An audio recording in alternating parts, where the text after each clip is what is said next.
So guys, today we have the unboxing of the M1 iPad Pro. Now, this is gonna be a pretty massive upgrade for me. I'm coming from the 10.5-inch iPad Pro right here, and this guy has served me well, but it's time to move on. I need a new iPad, and so this M1 iPad Pro should work just fine for me. Now, I do have my brother's 2020 iPad Pro just here, and I will be comparing it with this new version. It has the Magic Keyboard and the Apple Pencil, so obviously we can try on the accessories. But yeah, let's just tuck in. I'm pretty excited. I did take off the wrapper, but I haven't unboxed it yet, so let's just unbox this bad boy. So let's open the box now. Okay, I'm already flopping. What is this? Okay. Boom. Boom, people. There we go. The new iPad Pro looks identical to the old one, but it's got the M1 chip. That's what counts.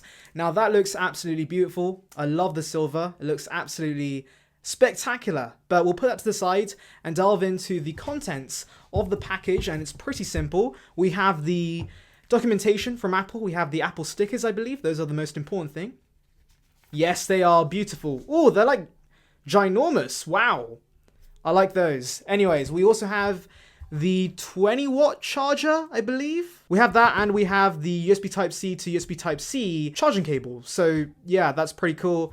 Pretty basic stuff. Let's put that to the side and delve into the iPad. Right, so here we are with the new iPad Pro. Very thin. Incredibly thin. But anyways, let's take this wrapper off. Oh, yeah. Oh, that is very nice. Oh, and I hit my tripod. There we go. Anyways, and I've got my fingerprints all over the screen, but it's fine. Boom, here we are. That is a very, very nice looking design. Now, obviously, if we do compare it to the 2020 model, so here's the 2020 and the 2021 iPad Pro, and well, they look identical. They look exactly the same. I can't tell a difference. Like, genuinely, they look the same. They look identical. Is there really any difference? I don't think so. I think they're the same thickness too, possibly. Don't want to put them together, but there you go. Yeah, they look about the same. So yeah, visually they're identical. Now, obviously we have the M1 in here, and we have the center stage camera that I want to check out. But yeah, visually it's pretty boring. Anyways, let's just boot this up. So here we are. Okay.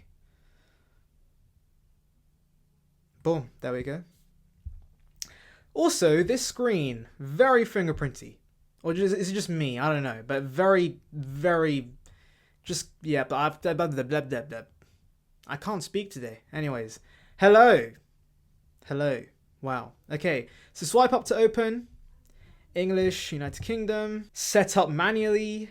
A bunch of stuff that you guys can't see. And with that, let's end the unboxing because it's pretty simple after that. Let's now delve into my very brief first impressions. Right guys, it's been a hectic day, so bear with the new temporary location for a while, but I want to delve into my first impressions with this M1 iPad Pro.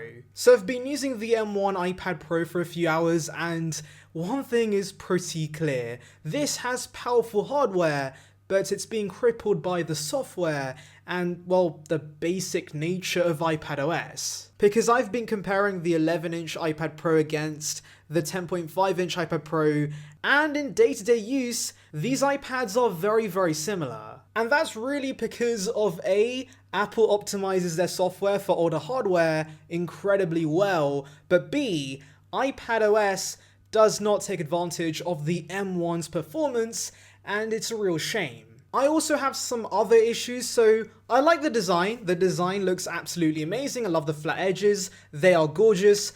But I hate the fact this only has Face ID, because I actually do miss Touch ID from my older iPad Pro, and I do find it way more useful on an iPad in my opinion. And so, not gonna lie, if we don't see pro apps for the iPad Pro at WWDC, I might just get the iPad Air, because I do want Touch ID, I want the nicer design, I want performance that is pretty good, and the iPad Air offers that. But there is one feature that is the star of the show with this iPad Pro, and it's center stage. Center Stage is absolutely incredible. I've had a lot of fun playing around with it. It works amazingly well. It tracks me perfectly. I am surprised at how good the technology is.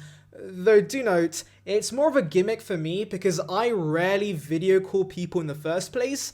And so yeah, I'm pretty sure I won't be using this technology anytime soon. But one feature I will definitely be using is the wide-angle selfie because I look pretty epic with it. And well, that's pretty much it for my first impressions. Now obviously I will keep using this iPad as my daily driver for the next few days, and maybe I change my mind, but right now as it stands, I feel like the 4-year gap between the 10.5-inch and 11-inch iPad Pro isn't really apparent because this iPad does pretty much everything this iPad does as well, which is kind of insane, but that is the state of iPad OS. So yes, Apple, again, please bring us Pro apps on this iPad. It would be very much appreciated. But yeah, that's pretty much it for this video. Let me know your thoughts on this iPad Pro in the comments below.